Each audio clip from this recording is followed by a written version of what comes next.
Hello, everybody, and welcome to the round 4 preview. Friday twilight, 4:20 p.m. It's a Good Friday game. It is the first time that the Carlton Football Club will be taking part in a Good Friday game against North Melbourne. They needed a crowd, so who else are you going to call for a crowd other than the Blues? That's what's happened this week. We will get through this game and we will have a month. It's been a solid start. I think there's room for improvement. It's kind of exactly where you want to be after 3 rounds, I think. You want to start well enough. You want to bank wins. You want to have room in the tank for improvement. And I think that's exactly where we find ourselves. I think we've gradually gotten better at creating more opportunities at goal.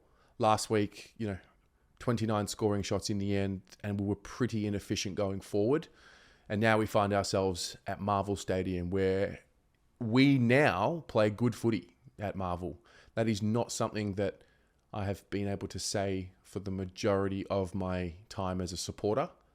But pretty much, I think 2022 was the year where we turned that narrative on its head pretty quickly. Dry conditions, it's perfect for the way that we play. I think for guys like Harry Mackay and Charlie Curnow, I think they'll really thrive in that environment. And there's a few narratives around what's happening with North. Griffin Logue has been suspended for a week. He's going to contest it at the tribunal tonight. I'm filming this on a Tuesday morning. So that's a big one for us, I think. Griffin Logue's a really good player, a really important defender, and they'll need him to help stop our boys. And our boys down forward are going okay. I think Harry is just due for a game. It's lingering. I think he needs just a game just to shake the cobwebs out, maybe get enough shots on goal and really start, so to speak, his campaign. But he still does a lot for the team on game day. Just hasn't been at his best. So yeah, North. Look, I must say I've actually enjoyed what they've done. I enjoy watching them play. I think I kind of relate to the supporters over their last, 5, 6, 7 years. I relate to them. We relate to them. It's tough being a battling team, but for them to bank a few wins, get a bit of confidence. I expect them to bring it to us. At the end of the day, ultimately, I expect this to be a professional job done by our group. Not dissimilar to last week. It's a game that, externally we're expected to win. If we want to really push for a premiership and, make the top 4, top 6, top 4, this is the type of game we can't afford to lose. Early in the season, it is about banking wins. It really is. And the opportunity presents itself to do that, not taking away anything from North. I think they'll challenge us. It's a big game for them. It's probably the biggest game that they're scheduled to play for the year, if we're being honest. Big Friday night game or Friday twilight game against a big club. It's going to be loud. I would expect it to be close to a sellout. I would hope to see 45,000 minimum there. So, and it's going to have a closed roof, the echo, the noise. Yeah, Marvel Stadium games are fun for the atmosphere. And I expect this to be a good contest. I really want us to move a step forward with the execution, with ball in hand, going forward, going inside 50. I think for the first time last week, we got a little bit in each other's way in the forward line.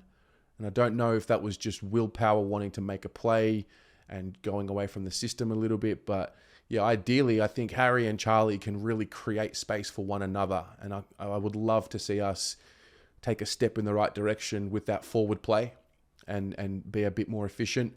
I'm hoping that when we get our scoring opportunities, we put them away and we just have a deeper level of focus. And I think we need to lift the intensity a bit as well. I think we dropped off last week, 39 tackles for the game, 3 tackles inside 50. I think this group, it's a 50 to 60 type tackling game that says who we are. I don't think 39 is a good reflection of the type of intensity that we bring over 4 quarters. So definitely want to see that lift. I am enjoying our ability to control the game a bit better. I think we'll get another chance to refine it. Again, dry conditions. The kicking game will be a feature. I'm curious with our backline. I was speaking to Pommy last night, and he's pointed something out which I didn't notice, but when you think about it, it actually does happen. I'd love to see Adam Sard get a lot more of the ball, and I'd love to see Adam Sard have a bit more trust from his teammates. I think if we can give him, 10 to 12 handball receives, we can really utilize his strengths. If we put blocks on for him and free him up, I think he is, together with maybe McGovern, I think he's the best kick coming out of defense, and I think we can generate more scores from defense if we get the ball in Adam Sard's hand a lot more. Now, it's easier said than done, because there's no doubt Clarko will know the quality of Adam Sard. But yeah, it's definitely something that that was pointed out to me that I agree with. Now, Good Friday as well, massive cause. We all know that.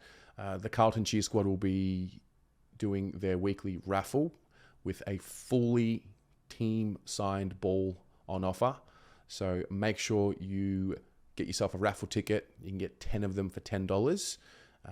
And yeah, you can see them on the day behind the goals, or you can go to the website. I'll put the link in the description, carltoncheersquad.com.au. Help raise funds for Good Friday. It's a special occasion. It is. And it's a 4:20 game. So we'll be home at a reasonable hour. The fan cams will be done at a reasonable hour. And we'll still hopefully be able to go and enjoy the spoils of a Friday night. Team selection. Bit of talk around dropping players and out of form players. I have a school of thought around this, and that is I'm a big advocate for stability where we can. I think a few senior players last week probably didn't play to the best of their ability. But for me, if you're going to drop a player, then there has to be a solution or a like for like to exchange him with. So I think we'll see Matt Owies not play, I would guess at this point. Haven't seen the official report on him, but I would guess that because he didn't finish the game last week, he's not going to play this week. So the question is, do you bring in Jack Martin? And then there's another layer of questions that comes to mind after that. I don't know how fit he is. He didn't look very fit in round one. He didn't look like he was able to really see out the game as cleanly as what he would have liked and what we would have liked. So does he need to play a game in the twos and get some match fitness? I don't know. Do you play him as the sub potentially, so you know you're not committing to him for the full game? I also don't know. But yeah, I'm not convinced that Josh Honey is ready to come in, but I wouldn't be surprised. I think it's a Jack Martin or Jack Honey for Matt Owies, so we can keep that structure down forward. And then there's a curiosity around Blake Acres, who at this point in time has been suspended for a week. And we're also going to be contesting that at the tribunal. So whether he gets off or not, we'll see. If he does get off, I would expect him to play. I think he's a little bit sore, but I think he'll still play. If for some reason he's not playing on Friday, then the question comes, okay, well, do you elevate Lockie O'Brien to the full-time role in the game and he starts? And if he does, it's an important game for Lockie O'Brien. I think he probably just didn't take his opportunity as well as what he would have liked last week. So, the focus and the execution is the most important thing this week. If we can nail that down, our focus, our synergy, and our execution, the three trigger points there, then I think we're going to win this game. Pretty straightforward. I think we have enough talent, enough skill level. We also have strong leaders as well. So that's where I'm thinking for team selection, but I'm really curious to see where your minds are at. Also, an additional layer to this game. It is Good Friday. Sam Doherty and Ben Cunnington, all things going well, will line up against each other, and they represent so much more than football. They represent a reminder that, we get so caught into the vortex of the game and the football and the performances and the stats and all of that. And, I say this a lot, the players become these characters, these fictional characters.